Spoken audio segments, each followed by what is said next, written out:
Ryan O'Hanlon has written an article for ESPN.com, and it's about the number of goals scored in the Premier League. And there's a lot more than there has been in previous years. There's also a lot more added time at the end of games, but it's not just as simple as that. Ryan, what are your bullet points and what you found out from your analysis as to why there are now more Premier League goals than before? Yeah, my bullet point is go read the article. Yes. No, but we're at about 1.63 goals. Each team is scoring about 1.63 goals per game. That's compared to the average of the previous 15 seasons, which is 1.37. Those numbers seem very tiny, 1.37 to 1.63 when compared. But over the course of the full season, that's 200 extra goals scored, basically 10 per team. I think 200 extra goals in a season, anyone watching soccer would notice that there are 200 more goals.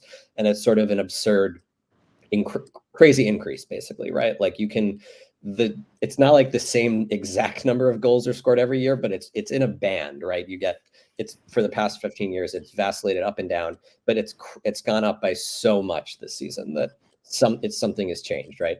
The biggest thing that's changed is that there's more added time. We were at about 6 minutes of added time the past 15 years. This season, it's north of 11.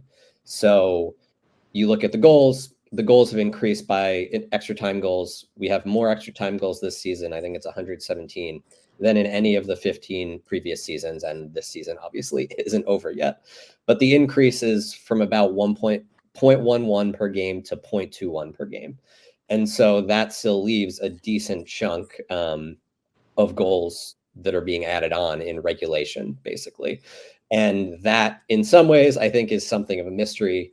And some of that can maybe be attributed to randomness. But my theory is that I did an article a couple of weeks ago on Pep and Klopp. And what you see when you look at the numbers, it's that teams are winning the ball higher up the field in the attacking third more than ever before. But they're also stringing together longer possessions, just measured by the number of passes than ever before. And you'd think those two things would be sort of in conflict with each other, but I don't think they are. I think they reinforce each other. So you have a situation where more teams are winning the ball high, which then creates high quality opportunities where you're attacking a disorganized defense.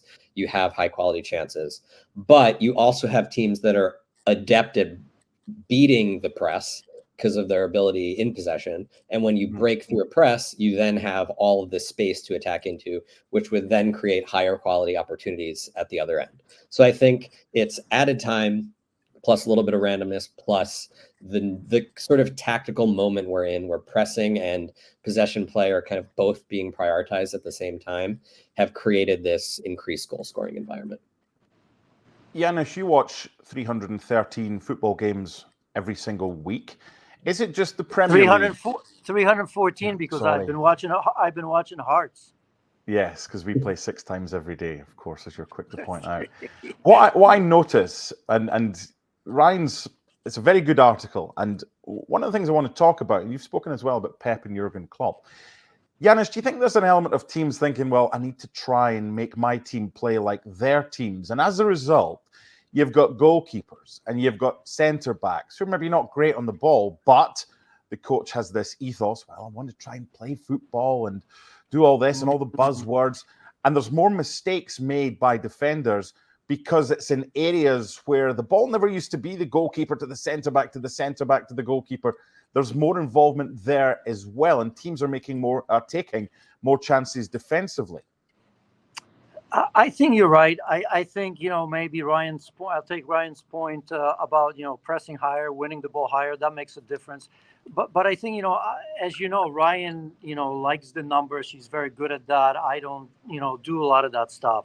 Can we just maybe agree on the point that, Premier League gets it right. They know that they have to entertain, you have to attack. Maybe it's just simply because we have a number of coaches that love to attack and take risks. It's a simple. You have Pep Guardiola, you have Jurgen Klopp. These they're there to win games, score goals. They're not pragmatic, right? You look at Pep Guardiola. I don't want to say copy and paste of Pep, but certainly a little bit of a clone, right? You have Unai Emery. Look at Ali Watkins. I mean, he certainly is on the front foot and has changed the way they play. You look at Eddie Howe, who's done it at Bournemouth and has done it at Newcastle. Maybe inconsistent, but obviously idea to play forward. Even teams like Brighton with De Zerbi. Look what he does, even though he changes players every game, right? Sometimes out of necessity, a lot of times he gives them a chance. So I just think that you look at it, some of the best talent playing there. Certainly some of the best managers in the world are playing there.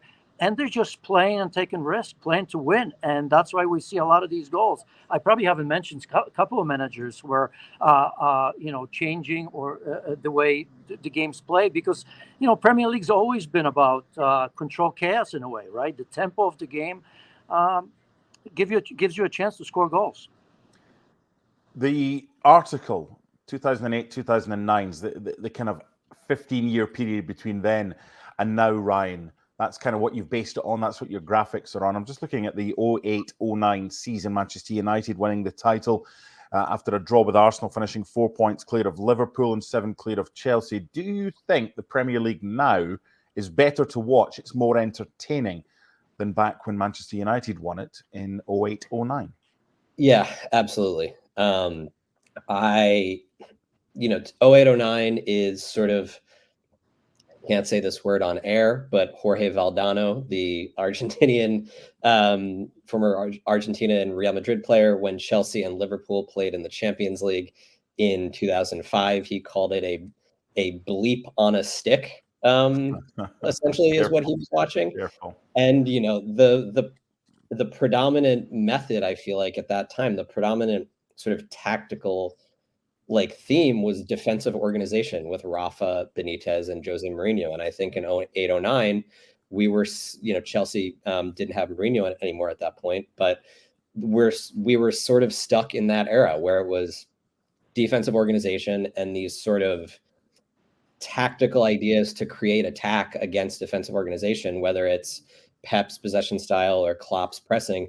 Those hadn't really emerged yet. So I think, the games are, goals are more fun. They just are. And way more goals are being scored. So I think that absolutely it's better. And then you add in the league's a lot richer compared to the rest of Europe. Yeah. So the players are just better comparatively as well. Which is true. So give Ryan's article a read. It's on ESPN.com.